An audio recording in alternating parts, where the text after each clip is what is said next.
नमस्कार, जय हिंद दोस्तों। मेरा नाम है मोहित और आप देख रहे हो the Mohit circuit YouTube channel. दोस्तों, आज की इस वीडियो में मैं आपके लिए सिख धर्म से रिलेटेड सारे PYQ यानी MCQ लेकर आया हूं। अगर आपका एक भी प्रश्न सिख धर्म से छूटता है तो मेरे चैनल को अनसब्सक्राइब कर देना। चलिए पहला प्रश्न पढ़ते हैं।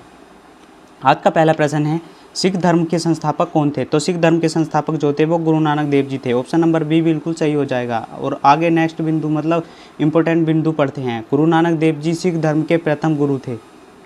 उनका जन्म 1469 में नानकाना साहब में हुआ था। उन्होंने एक पिता एकस के हम बारिक का संदेश दिया था। नेक्स्ट प्रश्न है, गुरु गोविंद सिंह जी द्वारा खालसा पंथ की स्थापना किस वर्ष की गई थी? तो वो 1699 ईस्वी में की गई थी। ऑप्शन नंबर सी बिल्कुल सही हो जाएगा।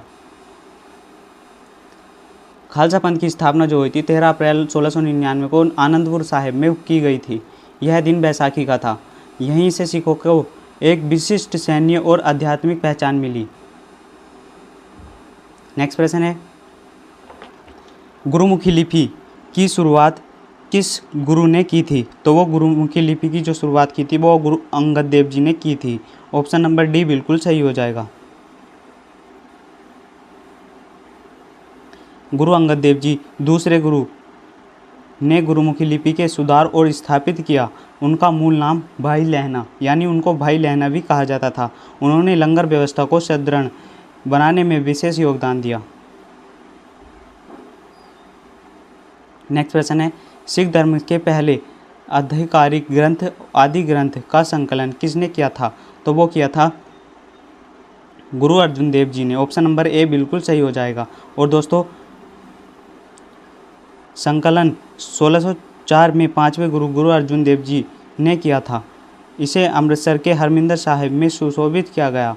इसकी प्रतिलिपि तैयार करने का श्रेय भाई गुरुदास जी को जाता है। और दोस्तों, आप पढ़ाई के साथ साथ कुछ पैसा भी कमाना चाहते हो तो मेरे दिए गए नंबर पर कॉल कर सकते हो। मैं आपको वहाँ से अच्छे खासे पैसे अर्न करवा सकता हूँ। और मेरे चैनल को भी सब्सक्राइब कर लेना।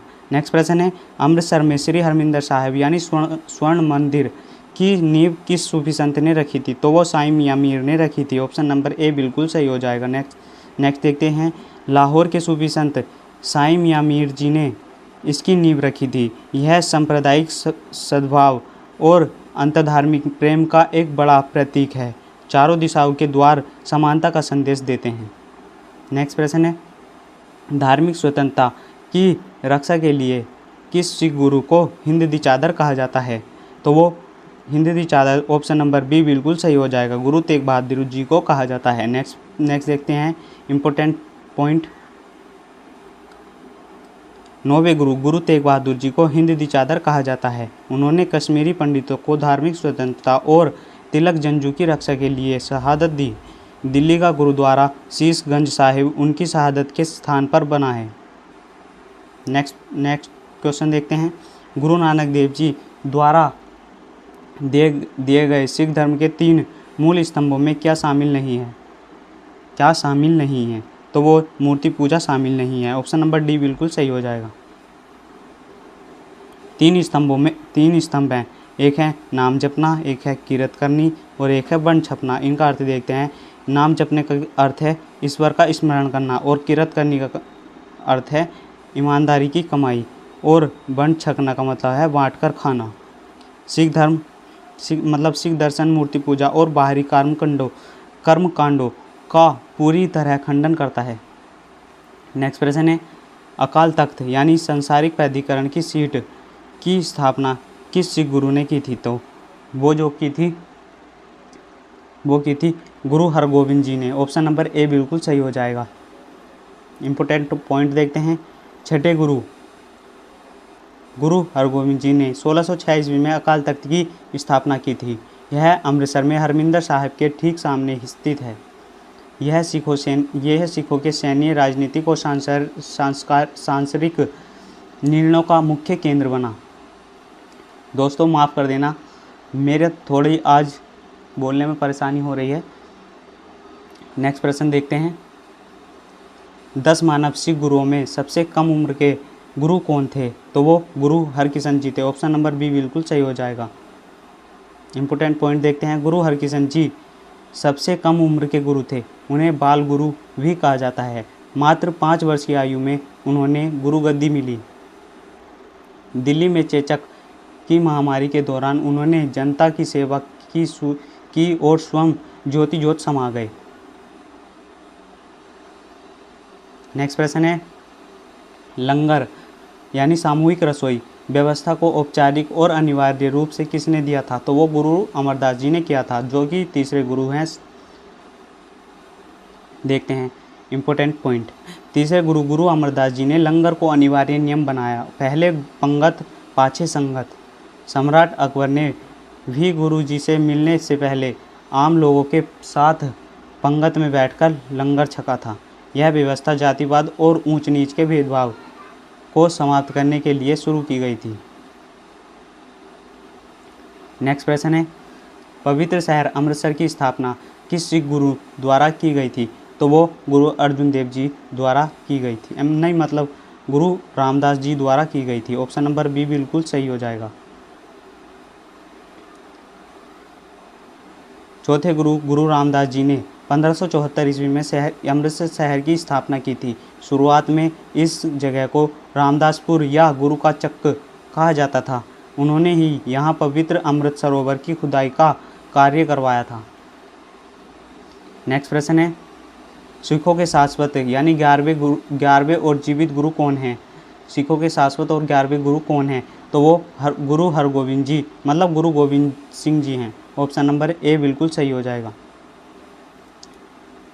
गुरु गोविंद सिंह जी ने 1708 में नांदेड़ में ज्योति ज्योत समाने से पहले देह गुरु की परंपरा समाप्त की। उन्होंने आदेश दिया, सब सिखन को हुक्म है गुरु मान्यो ग्रंथ।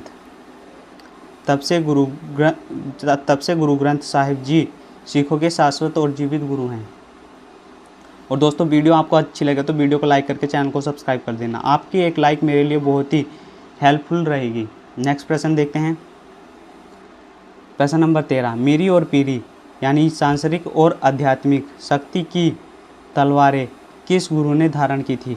तो वो गुरु हरगोविंद जी ने की थी। ऑप्शन नंबर बी बिल्कुल सही हो जाएगा। छठे गुरु गुरु हरगोविंद जी ने मीरी यानी सांसारिक राजनीतिक शक्ति एंड पीरी आध्यात्मिक शक्ति की 2 तलवारें धारण की। यह कदम गुरु अर्जुन देव जी की शहादत के बाद सिखों को आत्मरक्षा के लिए सैन्य रूप से तैयार करने के लिए उठाया गया था। नेक्स्ट प्रश्न है, 1699 में आनंदपुर साहिब में खालसा पंथ की स्थापना किस दिन हुई थी?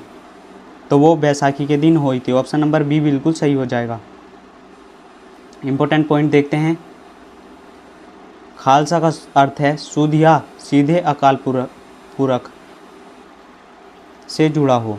बैसाखी का त्यौहार फसलों की कटाई और खुशहाली के साथ साथ सिखों के लिए एक महान ऐतिहासिक क्रांति का प्रतीक बन गया।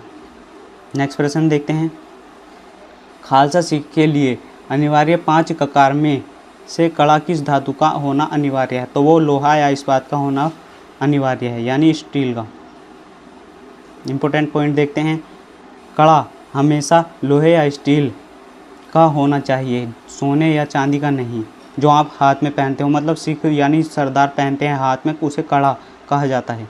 यह गुरु के प्रति अटूट निष्ठा, आत्मनियंत्रण और यह याद दिलाने का प्रतीक है कि हाथ से कोई गलत कार्य न हो। नेक्स्ट प्रश्न है, सिख इतिहास में शहादत प्राप्त करने वाले पहले गुरु कौन थे? सिख इतिहास में शहादत प्राप्त करने वाले पहले गुरु कौन थे? तो वो थे गुरु Arjun Dev ji. Option number B बिल्कुल सही हो जाएगा। आगे देखते हैं। गुरु अर्जुन देव जी ने सिख इतिहास के पहले शहीद गुरु थे। उन्हें शहीदों के सरताज कहा जाता है।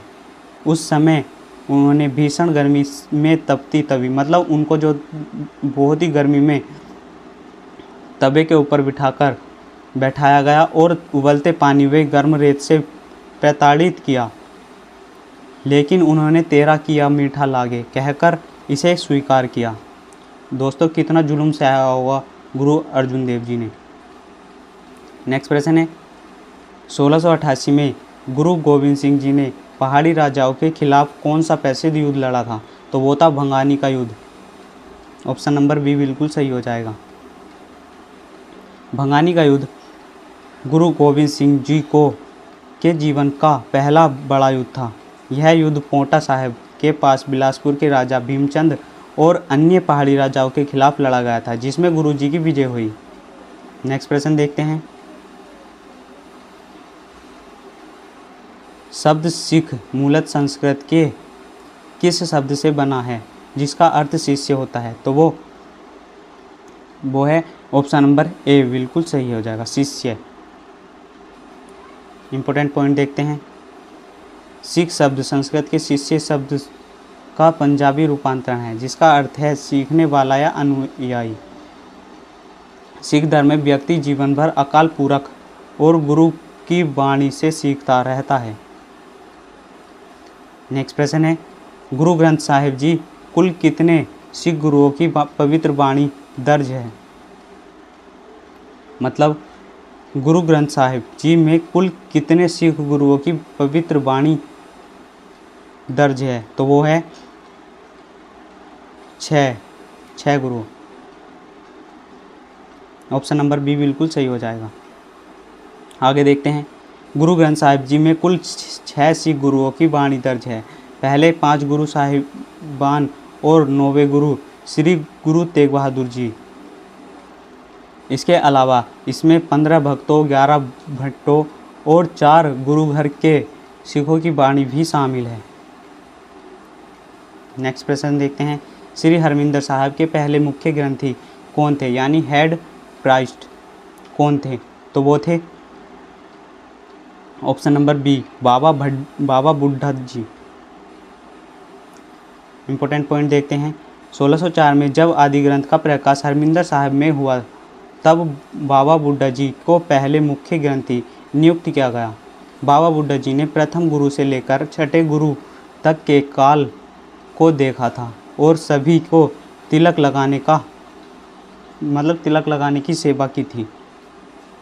नेक्स्ट प्रश्न है, किस मुगल सम्राट के आदेश पर गुरु अर्जुन देव जी को लाहौर में शहीद किया गया था? मतलब गुरु अर्जुन देव जी को लाहौर में शहीद किया गया था। तो वो थे जहांगीर। बहुत ही निर्दयी इंसान थे। आगे देखते हैं। मुगल सम्राट जहांगीर ने गुरु जी के बढ़ते प्रभाव और शाहजादे खुसरो की सहायता करने के आरोप में उन्हें मृत्युदंड दिया था।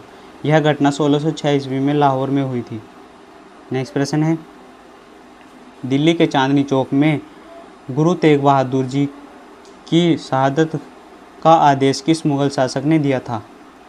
तो वो ऑप्शन नंबर ए बिल्कुल सही हो जाएगा, औरंगजेब ने दिया था। नेक्स्ट प्रश्न है, औरंगजेब ने इस्लाम स्वीकार न करने और कश्मीरी पंडितों का पक्ष लेने पर गुरु तेग बहादुर जी का सिर कलाम करने का आदेश दिया था। यह शहादत 1675 में दिल्ली के चांदनी चौक में हुई थी। नेक्स्ट प्रश्न है, सरहिंद के नवाब वजीर खान द्वारा जीवित दीवार में चुनवाए गए 2 छोटे साहिबजादे कौन थे? तो वो थे जोरावर सिंह और वे फतेह सिंह। जोरावर सिंह और फतेह सिंह थे। बाबा जोरावर सिंह 9 वर्ष और बाबा फतेह सिंह 7 वर्ष को धर्म ने बदलने के कारण सरहिंद, मतलब उनको कहा गया था आप अपना धर्म बदल लो, आप मुस्लिम में आ जाओ, और उन्होंने बिल्कुल इनकार कर दिया था। सरहिंद की दीवार में इसी कारण उन्होंने सरहिंद की दीवार में जिंदा चुनवा दिया गया था। उनकी याद में हर साल दिसंबर में वीर बाल दिवस मनाया जाता है, जो कि 26 दिसंबर को मनाया जाता है। नेक्स्ट प्रश्न है, चमकौर के ऐतिहासिक युद्ध में मुगलों की विशाल सेना से लड़ते हुए कौन से 2 साहिबजादे शहीद हुए थे? तो वे हुए थे साहिबजादा अजीत सिंह व Jujhar Singh. Option number B बिल्कुल सही हो जाएगा। चमकौर के युद्ध में 1705 में गुरु जी के 2 बड़े साहिबजादे बाबा अजीत सिंह 18 वर्ष के थे और बाबा जुझार सिंह 14 वर्ष के थे, अदम्य वीरता दिखाते हुए शहीद हुए। यह युद्ध दुनिया के इतिहास में बेजोड़ है। 40 सिखों ने 10 लाख की मुगल सेना का सामना किया। नेक्स्ट प्रश्न है, गुरु नानक देव जी द्वारा रचित जपूजी साहिब में कुल कितने पौड़ियों हैं? कुल कितने पौड़ियों हैं? तो वो हैं मतलब वो जो हैं वो 38 पौड़ियों हैं। ऑप्शन नंबर ए बिल्कुल सही हो जाएगा। आगे देखते हैं। जपूजी साहिब में एक मूल मंत्र, शुरुआत में एक श्लोक 38 पौड़ियों और अंत में एक समापन श्लोक पबड़ू गुरु पाणी पिता हैं। यह नित्यनेम यानी दैनिक प्रार्थना की सबसे मुख्य वाणी है।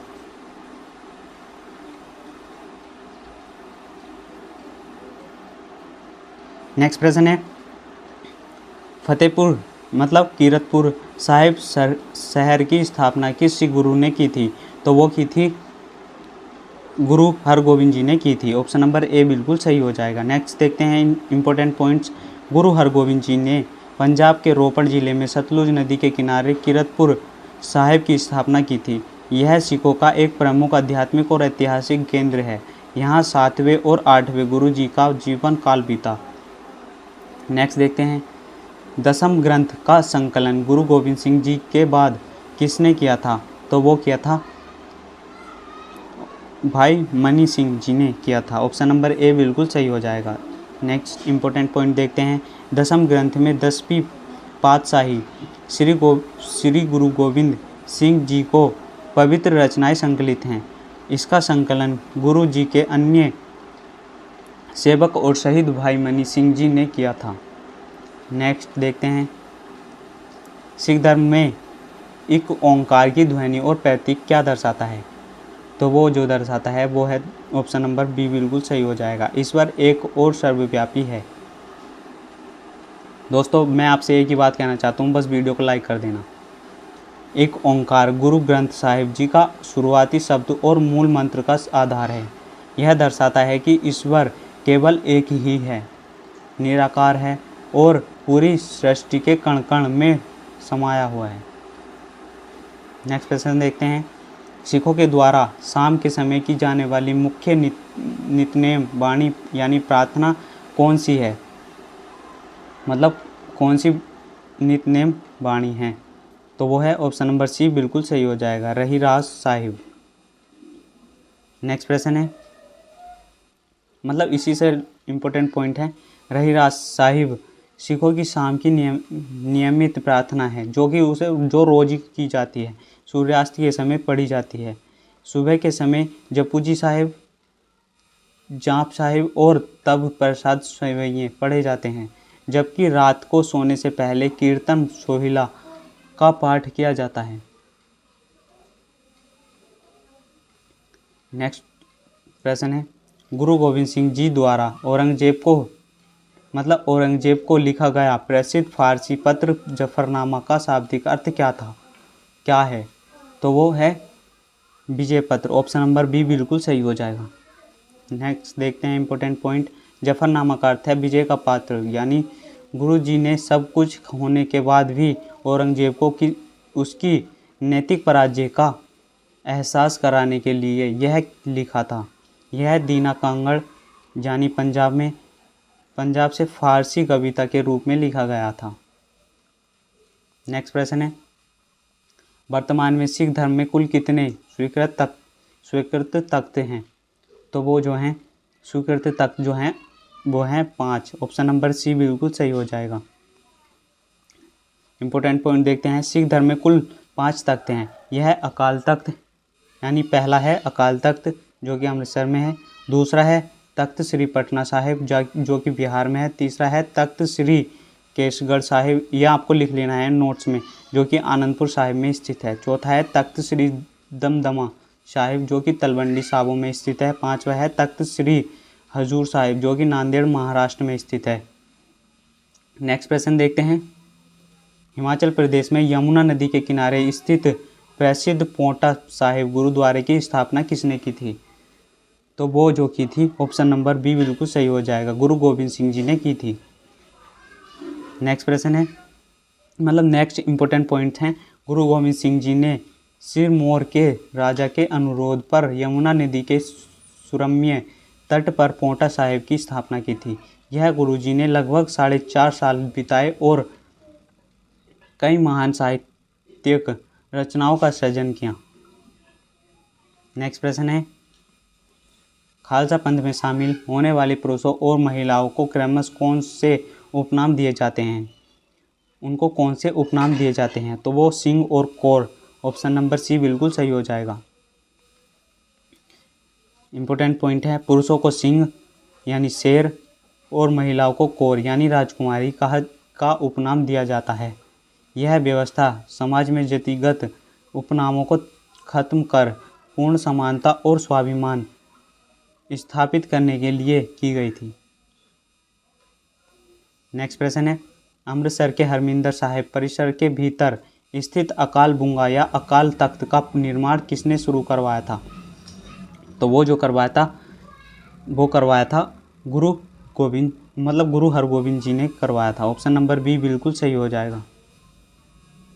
इम्पोर्टेंट पॉइंट, छठे गुरु हरगोविंद जी ने स्वयं अपने हाथों में मिट्टी उठाकर अकाल तख्त के चबूतरे का निर्माण शुरू किया था।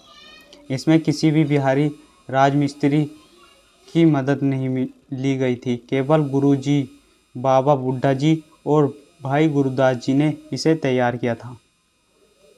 नेक्स्ट प्रश्न है, गुरुद्वारों में बिना किसी भेदभाव के स्वेच्छा से की जाने वाली सेवा को क्या कहा जाता है?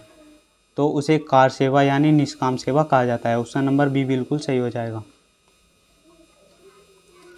सिख धर्म में सेवा को ईश्वर भक्ति के समान माना गया है। लंगर में बर्तन मांजना, जूते साफ करना या गुरुद्वारे के निर्माण में श्रमदान करना निष्काम यानी कार सेवा कहलाता है।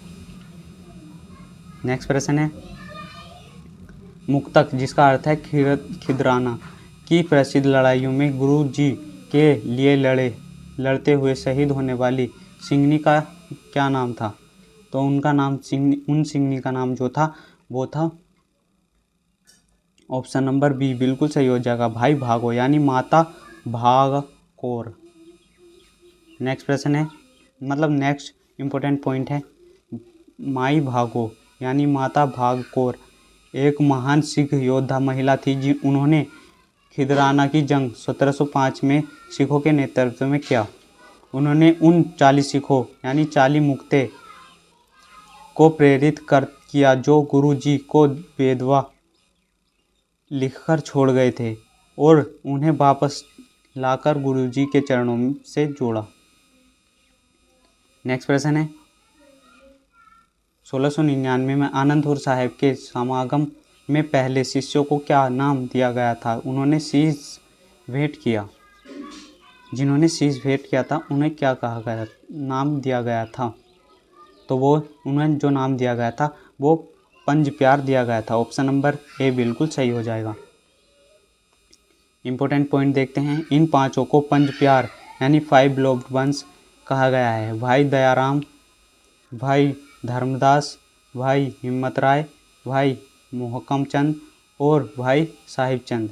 ये भौगोलिक रूप से भारत के अलग अलग कोनों और अलग अलग जातियों से थे जो अखंड एकता का प्रतीक बने।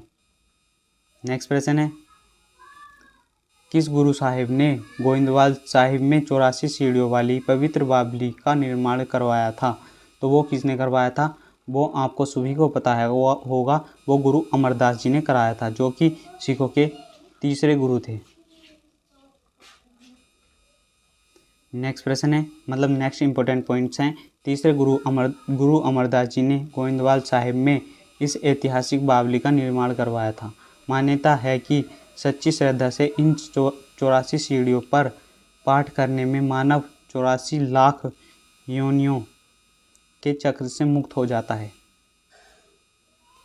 नेक्स्ट प्रश्न है, गुरु नानक देव जी ने अपने जीवन के अंतिम 18 वर्ष किस स्थान पर खेती करते हुए और संगत स्थापित करते हुए बिताए? तो वो कहाँ बिताए थे? वो बिताए थे करतारपुर साहिब यानी ऑप्शन नंबर बी बिल्कुल सही हो जाएगा। और दोस्तों वीडियो को लाइक करना मत भूलना। नेक्स्ट प्रश्न है, नेक्स्ट इंपॉर्टेंट पॉइंट्स हैं, गुरु नानक देव जी ने रावी नदी के तट पर करतारपुर साहिब यानी अब जो पाकिस्तान में है शहर बसाया था। ये करतारपुर साहिब शहर बसाया था जो कि अब पाकिस्तान में स्थित है। यहीं पर उन्होंने एक साधारण किसान की तरह खेती की और नाम जपो कीरत करो वंड छको के दर्शन को व्यवहारिक रूप दिया। नेक्स्ट और लास्ट प्रश्न है आनंद साहिब बाणी जो सिख विवाहों और खुशी के अवसरों पर पढ़ी जाती है किस सिख गुरु की रचना है? तो वो है गुरु अमरदास जी की रचना है। ऑप्शन नंबर सी बिल्कुल सही हो जाएगा। इंपॉर्टेंट पॉइंट्स देखते हैं। आनंद साहिब तीसरे गुरु अमरदास जी की परम आनंदमयी रचना है जो रामकली राग है। सिख धर्म में किसी भी धार्मिक अनुष्ठान विवाह आनंद कारज या पाठ के समापन पर इसकी पहली 5 पौड़ियों पर अंतिम 40वीं पौड़ी अवश्य पढ़ी जाती है। तो दोस्तों वीडियो कैसी लगी वीडियो को लाइक करके चैनल को सब्सक्राइब कर देना। आज की वीडियो यहीं पर समाप्त करते हैं। मिलते हैं अगली वीडियो में, तब तक के लिए बाय बाय।